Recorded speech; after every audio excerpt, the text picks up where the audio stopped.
I start to do these, and then my laptop takes time to start up, and those kind of things. So just again, starting, as I said, the laptop so that I can see those that are popping on and joining us on Wednesday. Again, this is a change from Monday, but nonetheless coming to you this week.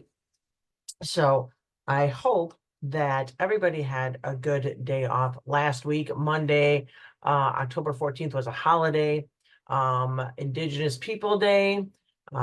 Even though it's that day throughout the year, celebrate the Indigenous people who called this land home. So we worked on a law to ensure that students learn the history of the first Illinoisans and respectfully handle Native artifacts, which includes repatriation back to the tribes of any artifacts that we have in our museums, to give it back to those that they're rightfully owed to. Also on Monday was Columbus Day. Downtown Chicago had a huge parade for Columbus Day. Italian explorer Christopher Columbus arrived in San Salvador in the Bahamas. So, and then ventured up. So we celebrate ways in which Italian Americans have shaped our history and our culture as well. So definitely a good, certainly a good time was had. It looked like at the parade. I did not participate in the parade, but it looked like everybody was having a good time at the parade in downtown Chicago. So what else is going on? Yesterday, I participated in a press conference with Treasurer Frericks. We talked about iCash. So again, unclaimed property money match program. So that was a bill that we passed. It was Senate Bill 3174. For those who are interested, certainly we passed a law that allows the treasurer to send out checks to individuals. These checks are lower dollar amounts, I believe, below $250. But we had a press conference because individuals are not cashing these checks. Now, they are official state of Illinois checks owed to you. And certainly it's not a scam. Now, I understand, and a lot of people understand, there's a lot of scams out there. A lot of scams out there. A lot of things that look like checks, but then when you read them on the back, there's a disclosure. So if you sign your name to deposit them, you're getting a loan, something squirrely, understandable. But these unclaimed property checks are coming to you because there might have been a bank account that got closed and you had money in it. You might have had a life insurance policy. A great aunt, uncle, whomever might have put you as a beneficiary to a life insurance policy and they couldn't get a hold of you. Maybe you moved. Maybe you had deposit money that you put down in an apartment that they didn't get refunded to you in a proper way. Or maybe you had like cash back bonuses on a card or something that you closed. Then they couldn't give you your cash back bonus.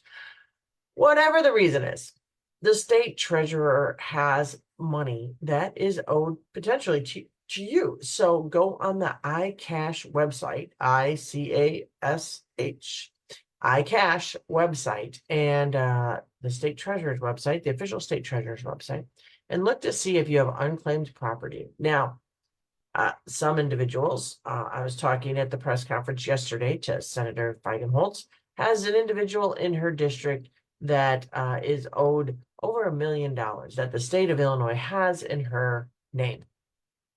What happened? We can't all be sure, but it's it could have been a very healthy life insurance policy that she gets, and that money is sitting there, and she thinks it's a scam.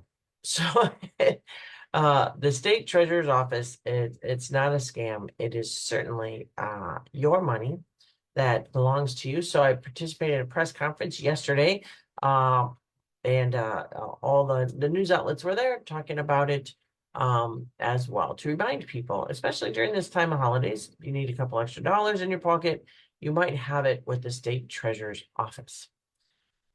Now, also last week, I participated in a pension panel with the Better Government Association. Now, we talked about pensions, talked about some of the issues with regards to pensions, ensuring that our pension solution, whatever it is fiscally responsible and is good and respectful of the employees. So we're going to get a link to that. And then if you are on my email list, you can sign up at ildistrict84.com. I'll send that link out to you if you want to look and listen to what was discussed on that panel. It's a really great panel. We talked about various different proposals. Deputy Governor Andy Manar was on the panel. Republican minority spokesperson Steve Reich was there. Myself and State Senator Rob Martwick was there. It was moderated by BGA President David Grelsing. And overall, I thought it was a very, very thoughtful, respectful, and informative debate. So we will be sending that out with regards to that panel discussion on our email list. Now, Thursday, I also had a great conversation with Dr. Rivera Mills. She is the new president of Aurora University. And there is a plethora of individual things that are going on at Aurora University to strengthen its commitment, not only to the community, but meet the needs of the students of where they are. So I got a wonderful update by Dr. Rivera Mills. Several times I meet with, I met with the president of Waubonsie, meeting with Dr. Rivera Mills, Aurora University's president, meeting with superintendents, just to sit and see how the state can assist and just get an update. So it was a really great update. And then Friday, supported Mutual Ground at their gala. And there was a pancake breakfast. American Legion Continued Post had a pancake breakfast on Saturday. So definitely last week was a busy week. I want to stress to everybody on Saturday, October 26th, I'm really flabbergasted how fast the month of October has gone by. But on Saturday, October 26th, is the National Day of the Deployed. So they honor and recognize the strength of the thousands of men and women currently serving our country around the globe and the unique challenges military families face. So certainly myself, when I was deployed to Okinawa, I was gone for a whole year, missed every holiday, birthdays, a couple weddings. You miss a lot when you're serving overseas. Those of you that are regular listening to either this Facebook Live or podcast recognize that my son is currently serving overseas in Japan, in Yokosuka. He missed, his sister's wedding. He's missed holidays. He's missed a lot of things.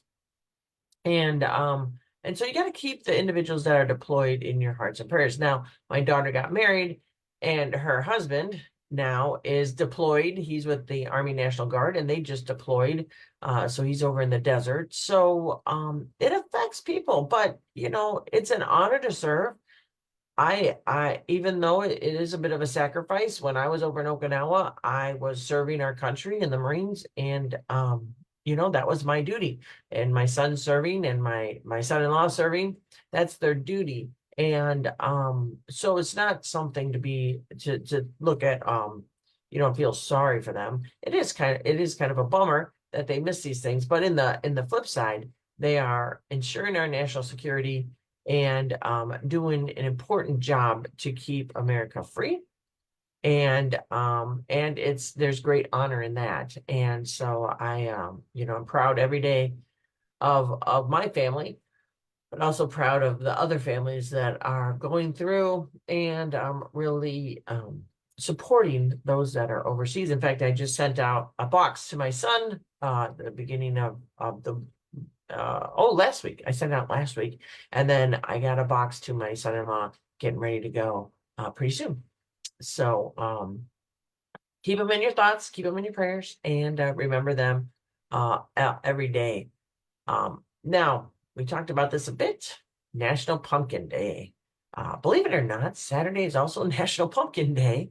And as I told you before, Illinois is the #1 pumpkin producing state in the country. So everybody in the United States that are eating their pumpkin pie for Thanksgiving and having any kind of pumpkin treat, it is coming from Illinois. We are the #1 pumpkin producing state in the country. You have pumpkin spice latte, jack-o'-lanterns, pumpkin pie, certainly that's really coming from Illinois. So you should be proud of that. Uh, and there's a lot to be proud of in Illinois. There's a lot of naysayers, but there's a lot to be proud of. And certainly, our agricultural economy is robust. And a lot of people don't recognize that here in our area. They see a couple farms, but they don't realize the extent of it. But our agricultural economy is international, nationwide, and by far one of the best. And I've heard it. I've heard it from other when I've traveled internationally in the last couple of years, how Illinois soybeans are superior to other soybeans in the world. Of course, our crops are corn crops, and you can add pumpkins to the list as well, along other stuff that is grown here in Illinois. And then finally, just to remember, October is National Domestic Violence Awareness Month. So certainly victims sometimes are made silent due to stigma, fear, and other challenges. It's important to raise awareness and make a difference in the lives of survivors and those currently facing domestic violence. So if you are currently facing domestic violence, you're not alone. You can call the Illinois Domestic Violence Hotline at 877-863-6338. You can call our local mutual ground shelter. You can call, you can text, you can email. People are there to help out. It's very it's a very stressful situation, and it's one that's very, very hard to manage and hard to get out of. But certainly don't remain silent, seek out, get help. And the amount of individuals that lose their lives to domestic partner who's violent is astounding. And certainly we don't want that to happen to anybody. Now, it was brought up, and of course it was talked about when I was at the Mutual Ground Gala over the weekend, that men are also victims of domestic violence. So men or women, if you are in a situation of a domestic violence situation, please call. Doesn't matter if you're a woman or a man, or whatever your situation is. It never hurts to call and just talk to somebody. So certainly that's in October. So mug of the day, we are fastly going quickly, accelerating all the words that mean rapid, heading towards Halloween. So I do have my most favorite mug. This is my most favorite mug. Those of you who can see it on Facebook Live, it's the Pillsbury Doughboy from Ghostbusters.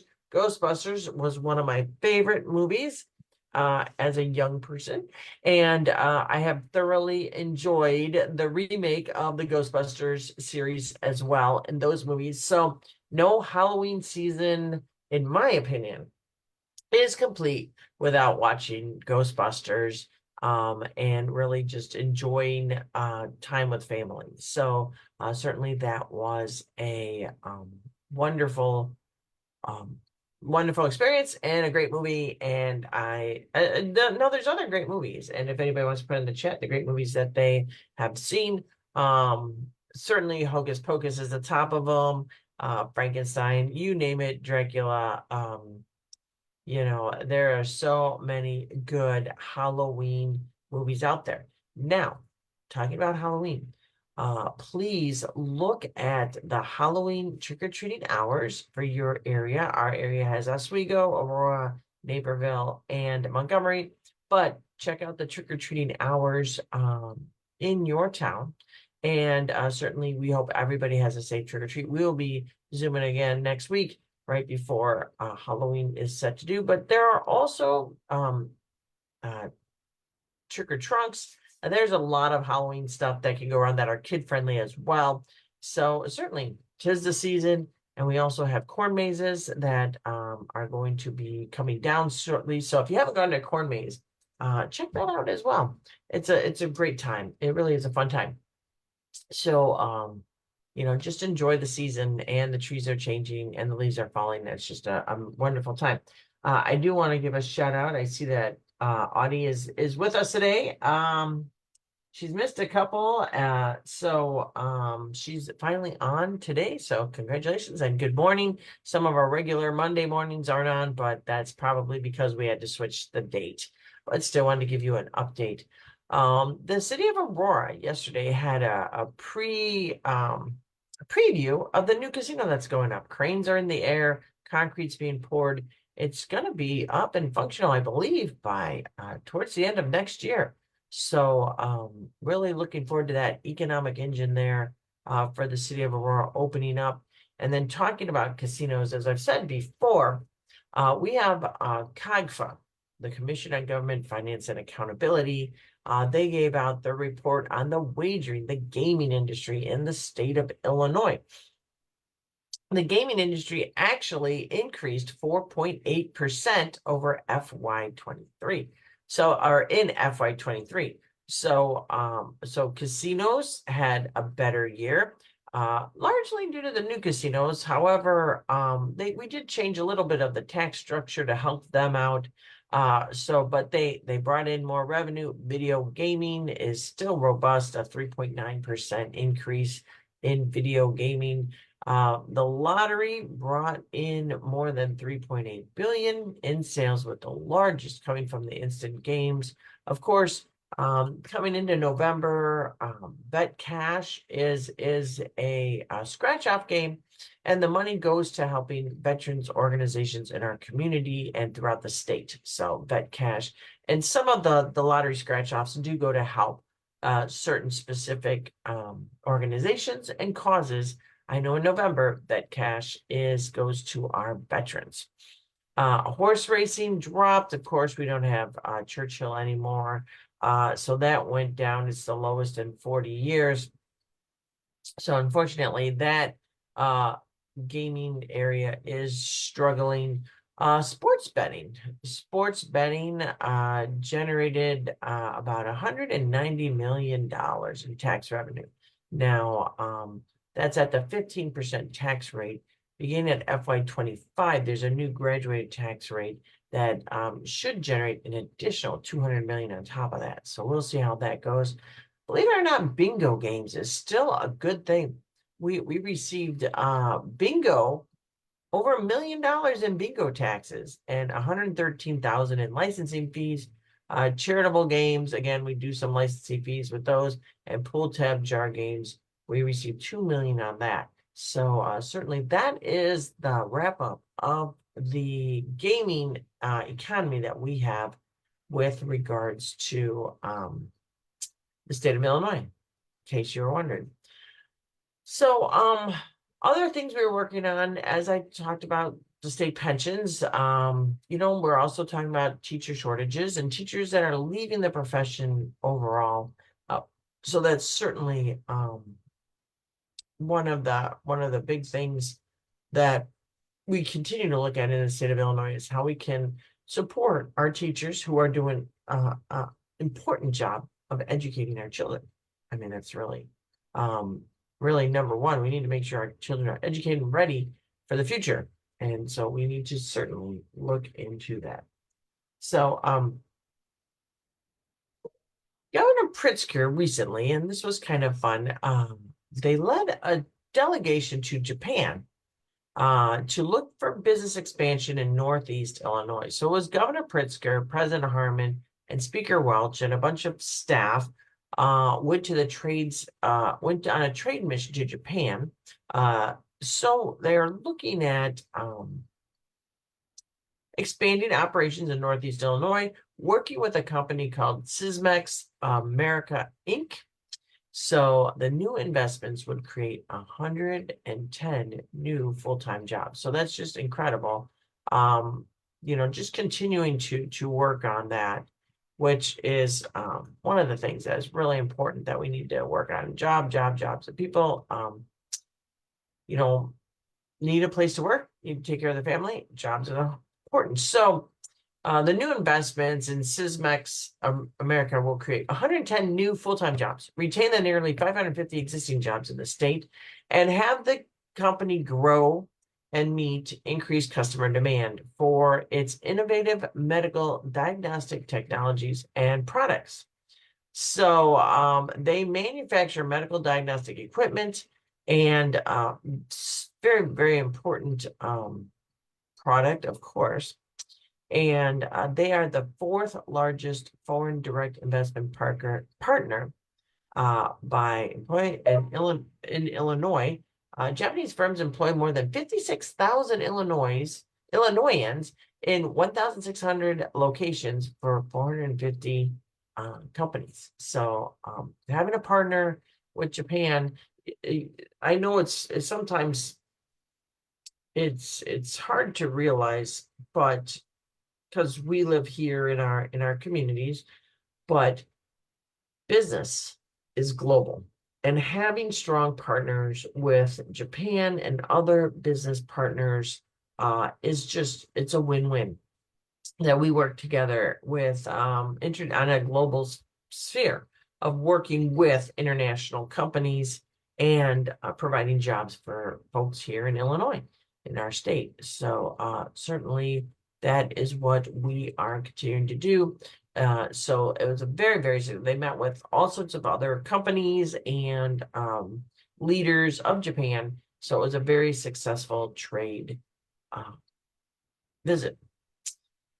Furthermore, the Illinois EPA announces $27 million in a funding opportunity. So what the state does is when the state embarks on a project, we put out a notice of funding opportunity, NOFO for short. And so this is for electric public transit buses. So the EPA announced that they have $27 million for the replacement of existing buses with all new electric transit options. So the grant awards cover 75% of the eligible costs per electric bus and any necessary charging infrastructure with a minimum of $300,000 award. So who can apply for this? Government transit agencies that own and operate public transit buses and any of the 3 priority areas. They will be open until the funding is depleted. So certainly look to that. Now, on the flip side, from the IPA, we're in the IDPH, Illinois Department of Public Health. You don't hear about them that much nowadays, now that COVID's kind of subsided, but still they are working very, very hard. And they sent out a notice to remind the public that along with fall in October brings the start of the traditional respiratory virus season. So you need to safeguard from the illnesses that typically surge during the fall and winter, which does include COVID-19. So it hasn't gone away, probably will never go away, because the flu today is the same flu that was 100 years ago. The strands just never tend to go away. So it does include COVID-19, the flu, and RSV. So get vaccinated to protect yourself and your family from the viruses, the diseases, if you are eligible. On their website, the Department of Public Health has some FAQ documents to give you some guidance on vaccinations, how to get tested, how to get treated for these seasonal illnesses. So they stress the best ways to reduce transmission of viruses is to stay home when you are sick, to reduce the transmission to others. There are effective antiviral treatments available for COVID-19 and the flu, but they must be started very quickly. This is why it's important to get tested if you are feeling symptoms. So, and you really truly, because the flu or these diseases can get worse, and it can turn into pneumonia. And just in the last couple of years, we had an individual, a teacher, 44 years old, die of pneumonia. So people still do die of the flu and pneumonia, not at the rates that we see, but keep your loved ones safe and act quickly if you are feeling symptoms of COVID-19 or the flu. If you need help finding a provider of vaccines near you, go to vaccines.gov. Now, the federal government, I believe, is still allowing you to sign up and get free COVID-19 tests in the mail. I'm not sure when that ends, but certainly get a free COVID-19 test to make sure that you are testing as soon as you feel symptoms as well. Turning on to public health, like still same subject, or same department, different subject. is the Illinois Department of Public Health released a report showing a drop in the infant mortality rate. So that's wonderful. A lot of people might think that there's where we're at with our medical advancements and everything, that it isn't an issue anymore, but it really still is. So data from 2021, it shows that Illinois' mortality rate was 5.6 deaths per 1,000 births. So that's still slightly higher than the 5.4 rate nationally. Out of the 50 states, though, Illinois had the 28th lowest infant mortality rate. It's not the best standing. That rate has slowly been declining for 10 years. So that's good that we're on a downward trajectory. But it's still an issue. So we have a plan. Of course, government has plans. We have a 2030 plan to get the rate below 5% by 2030. The leading cause of infant death are infants that are born prematurely, or they have sudden unexpected infant death and pregnancy delivery complications. The data also shows that the rate of infant mortality is 3 times higher among non-Hispanic Black women. So we have a lot of work to do in this area. I mean, we certainly want to ensure that that we have the best care for babies that come into Illinois, and it's just one of those statistics that we just have to do better on. So we're working hard on that. We have a plan for that to support mothers and to ensure that they have healthy babies. So then transitioning on to a couple other things, IDOT, keeping with the Illinois Department update, just because we're not in session right now. Veto session is in November, 2 weeks in November, but these are just some updates that you might find interesting. Illinois Department of Transportation, keeping with the department updates, announced that 7 airports have received Airport of the Year awards, reflecting the outstanding achievements of the state's aviation community. So the award also celebrates the contribution of airports to the overall state economy and transportation system. So our airports are very important. They are diverse. They fly tens of millions of people each year for both business and leisure. They were selected because of their many accomplishments, including an outstanding partnership with IDOT, a strong commitment to customer safety and satisfaction. So you wonder who these airports are. In our area, most people talk about Midway and O'Hare, but we also have DuPage Airport. We have the Aurora Airport. There's a lot of airports in Illinois that are smaller, that are just as important to our economy. So believe it or not, Illinois is home to 100 public use airports and heliports with nearly 3,000 registered aircraft. These airports support more than 492,000 jobs, and they have a payroll of $21.9 billion. The total economic impact of the airports in Illinois is, believe it or not, $95.5 billion. Back in 2021, the governor announced a $94 million commitment to airports throughout the state. Now, again, when we're working on these funding, we put money aside in our capital bill, but we're also partnering with the federal government. Now, I know folks are like, where is the money from the federal government? A lot of people are talking about the infrastructure bill from the federal government. It's here in Illinois, and believe it or not, every time you walk by, drive by, or look at these infrastructure jobs, the road improvements, some of that money comes from the federal government. So that's the federal government money, along with the state money, along with working with the local governments as well. So congratulations to the 2024 recipients.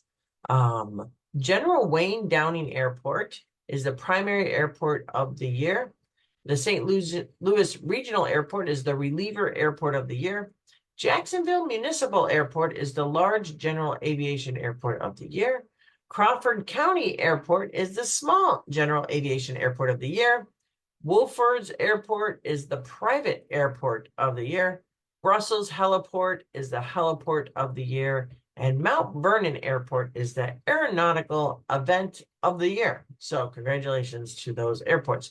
Maybe next year, DuPage County Airport or the Aurora Airport might get on that list.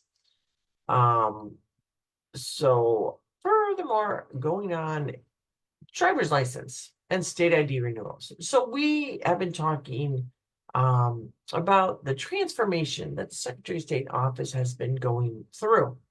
And Secretary of State Alexei Janulius has installed now over a dozen kiosks in grocery stores for residents to renew their driver's license or state ID.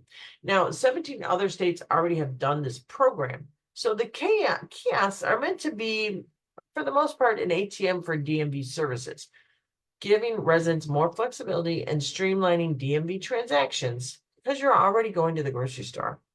And grocery stores are open better hours than the DMV regular hours. So these are going to help working people, individuals that live in rural communities, by bringing services to them directly while they're out running errands. So right now there are 15 kiosks. Illinois has a plan to install 100 to 150. The services are offered in English and Spanish, but it's going to be expanded to more languages, Polish, Italian, and potentially more services. So how does this work, you think? Individuals receive a unique PIN number in the mail when you receive your renewal notice. To access the kiosk services, you enter that PIN number. The kiosks then print vehicle registration stickers for customers immediately on site, and those seeking a license renewal will get a temporary document from the kiosk while their card is going to be mailed to you. Now, Chicago locations and suburban locations are targeted for Mariano's, Jewel-Osco's, and Myers. The kiosk charges $4.95 per transaction, and the program is not funded by taxpayers. And the charge covers the fees of the machine.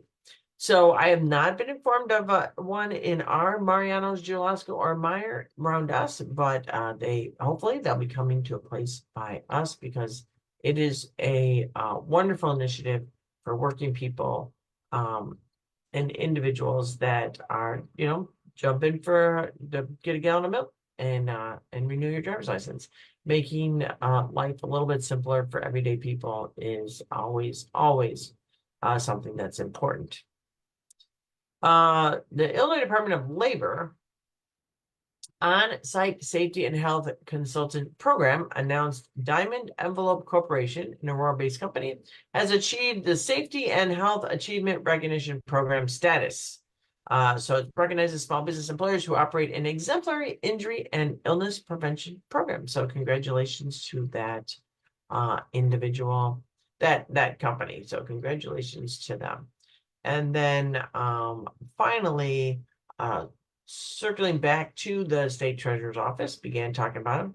The Illinois State Treasurer's Office, Michael Fricks, is partnered up with the University of Illinois Chicago's Center for Economic Education, and they present the Illinois Personal Finance Challenge.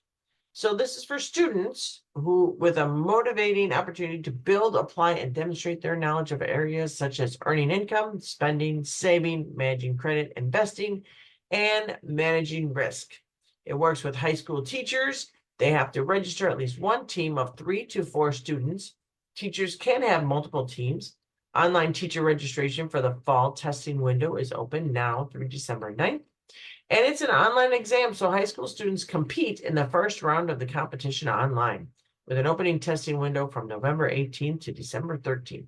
The spring testing window will be March 3rd to March 21st. Then they will be given a virtual case study, and top teams from the fall and the spring will compete in a virtual case study for the state finals. Then the state finals, they will get case study materials and will be sent to the top scoring teams on April 7th, 2025. Completed case studies will be due April 11th, 2025. And then there are national finals. So the winning team from Illinois finals advances to the national finals in Atlanta, Georgia on June 1st and 2nd. National finals will be held at Voya headquarters. Lodging and food will be covered for the team and the teachers. So this program is free, and teachers will have access to a full toolkit of lessons and activities. They can go to financechallenge.unl.edu/Illinois or by Googling Illinois Personal Finance Challenge. So good luck to all those individuals. And then carrying on with the university, NIU, my alma mater, receives a $40 million gift for Health Technology Center. This gift was from the Boustert Family Foundation for the development of a new health technology center to further advance NIU's health professions. NIU Boustert Bowell Health Technology Center will connect health-related programs and experts across the university.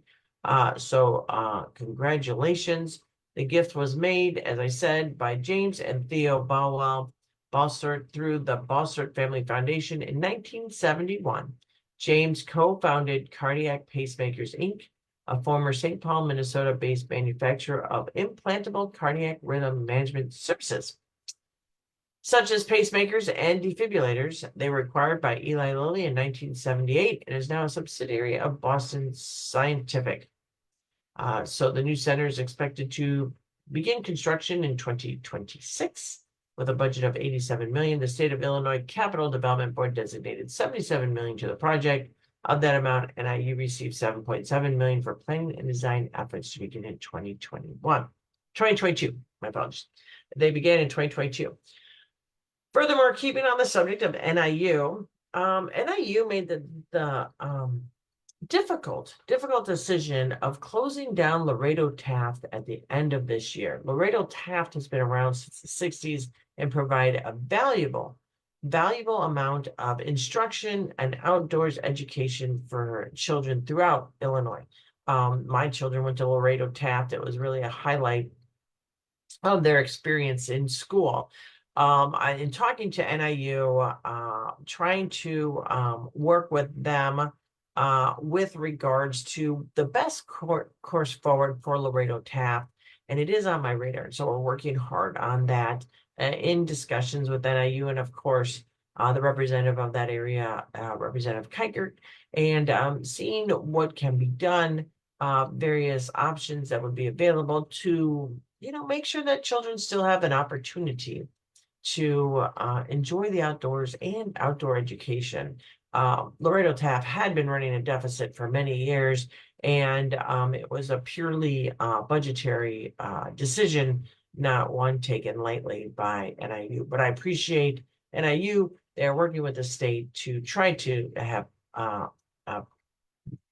resolve for Laredo Taft so it still can be available to the residents, to the children, and provide the outstanding outdoor education that so many people appreciated throughout the years. So with that,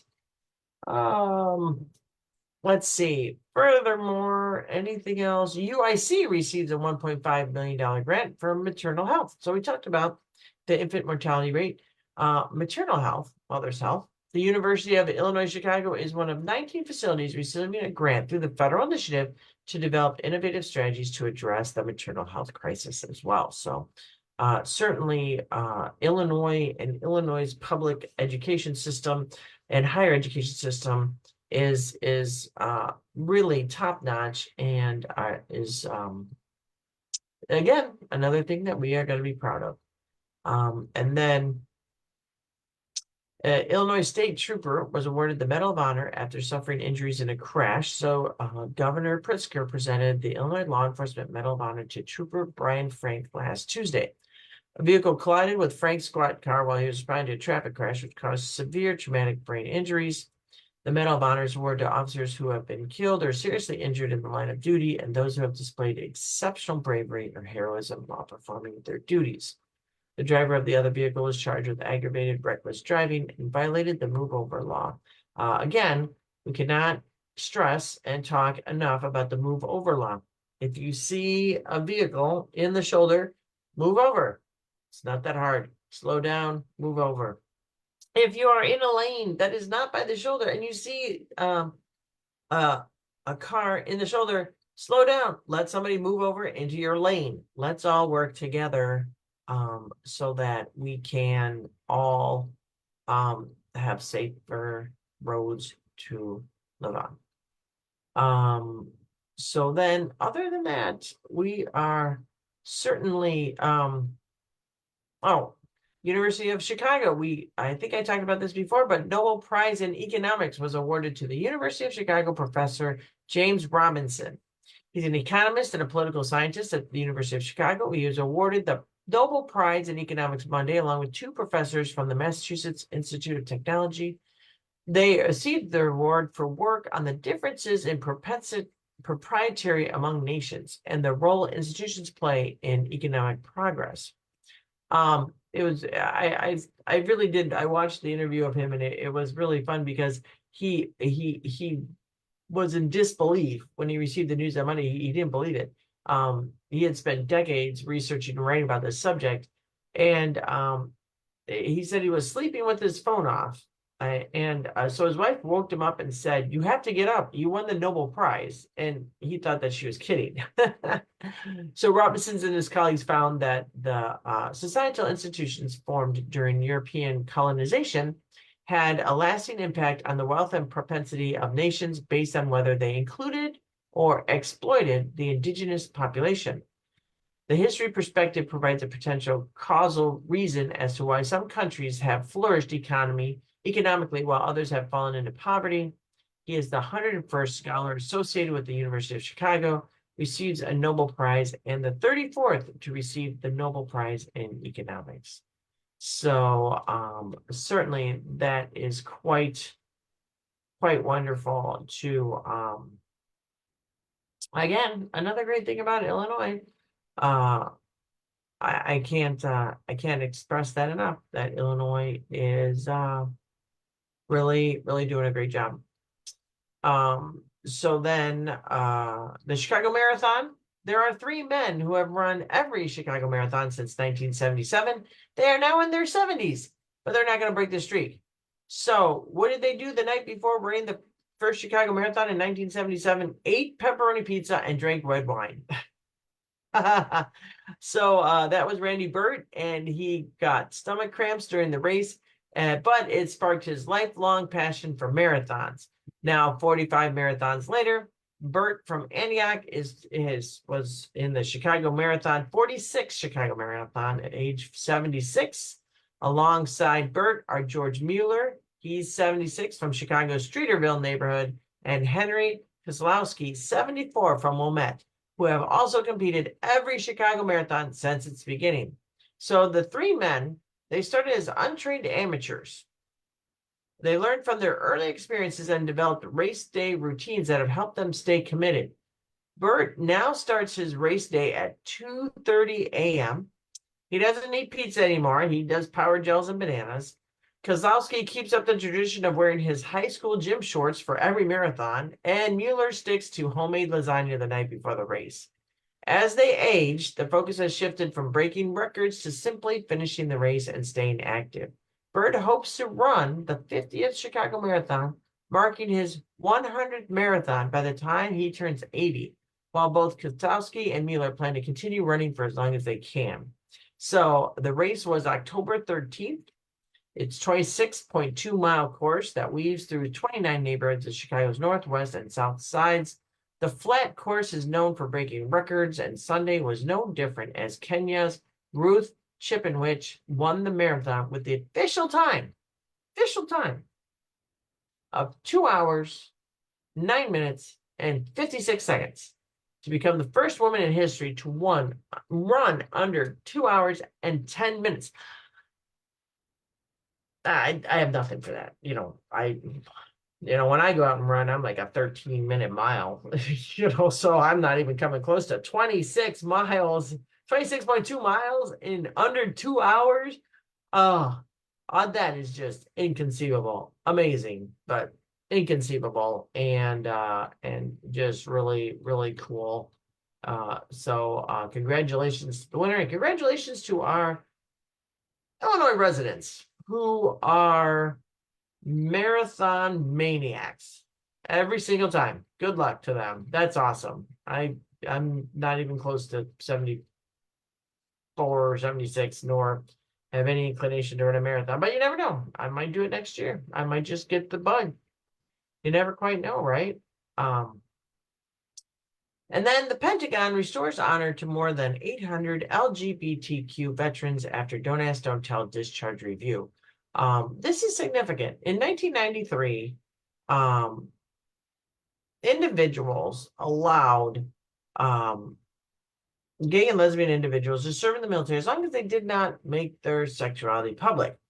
Those who did disclose it or were found out about, and I was in during that time, and it was like, oh, if the person had a unicorn picture in their locker, or if they wore pink and extra normal. I mean, it was pretty it's not even really those who chose to disclose it. I mean, they were brought up in charges in that, and I actually was part of admin and saw some of these charges. There were cases that were filed against individuals, and these were good Marines, but because they had a unicorn, because they wore pink too much, because of various things, they were discharged. And for 17 years, it was in fact forced approximately 13,500 service members out of the military. And these were the individuals I know that were forced out were outstanding individuals, outstanding Marines dedicated to their country 100%. They were given discharges that were not honorable discharges. And those veterans were, in cases, ineligible for veteran benefits like healthcare, disability compensation, home loans, and burial benefits, unless they sought a character of service review. And the reviews aren't easy. And they have to go and you have to petition to get your discharge upgraded. Now, in 2012, Don't Ask, Don't Tell was repealed, and the military department review boards have granted over 85% of applicants at least some of the relief. Some. Currently, 96% of those who were separated under Don't Ask, Don't Tell have an honorable discharge following the Department of Defense's efforts over the past year, combined with earlier efforts of the Military Department Review Board. However, as the Defense Department has submitted corrected records, and changes to discharge characteristics may result in additional benefits to the Department of Veterans Affairs. So that's 96%. There's still 4% out there. So the defense encourages people to request relief, but they are granting honorable discharges now. So if you were impacted by Don't Ask, Don't Tell during the military, you are eligible to have an honorable discharges. The Department of Defense recognizes that this policy was not, it just wasn't good policy. Very good Marines that I served with were removed from service and just devastated, and through no fault of their own. They did their job honorably, regardless if they had a, whatever kind of poster, unicorn, or they wanted to wear pink all the time. It was just ridiculous. So finally, things are going in the right direction. We hope to keep things going in the right direction and treating our military with respect. And this is another path down that road. So the Pentagon has restored honor to over 800 veterans who were kicked out of the military. And if you, again, contact a veteran service officer, but certainly that is worthy of getting it upgraded. Finally, if anybody works in pastels, oil, watercolor, acrylic, photography, or mixed media, those are all things I cannot do. The Oswego Cultural Arts Commission invites local artists to submit exhibit proposals to be displayed in the exhibits at the Oswego Village Hall in 2025. So individual artists and groups of artists interested in developing and displaying their art are invited to submit a proposal. Artwork by both youth and adult artists will be considered. The deadline for submission is right around the corner, November 1st. So go to oswegoil.org. So other than that, that is pretty much a little bit of review. Obed and Isaac's Brewery and Eatery in Springfield, if you've ever gone to Springfield, announced that sales from its new Appalachia Strong IPA will support the relief efforts following the impacts of Hurricane Helene. Helene has killed over 300 people, left many without homes and resources. Obed and Isaac has partnered with the North Carolina Brewers Guild to help those displaced by the hurricane, along with 8 to 10 other brewers across Illinois. Through the Pouring for Neighbors initiative, Open Isaacs aims to rally the Central Illinois community to contribute to rebuilding efforts.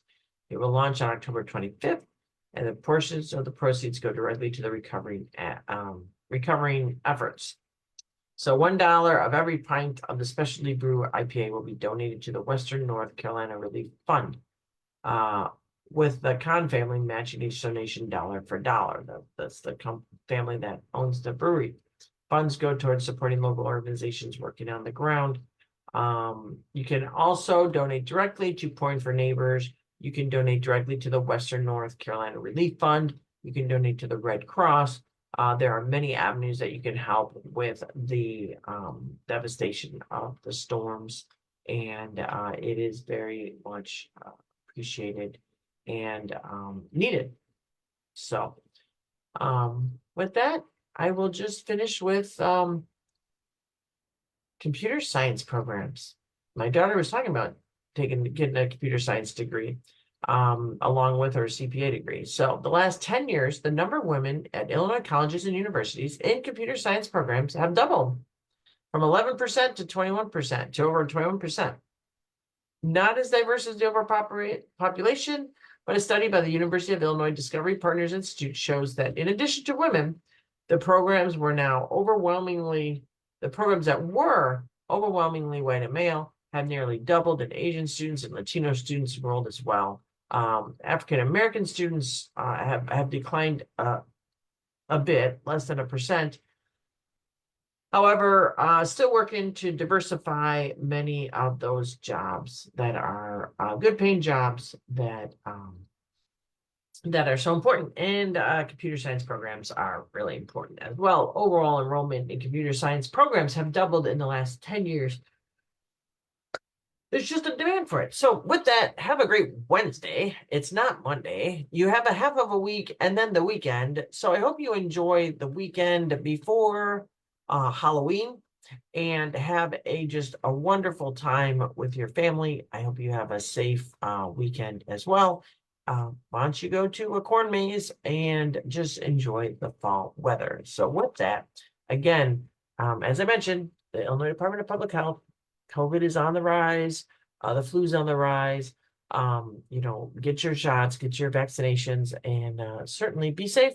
And we will be back next Monday. So again, apologies for switching days, but I still wanted to give you an update. And take care, be well, be safe, and enjoy your upcoming weekend.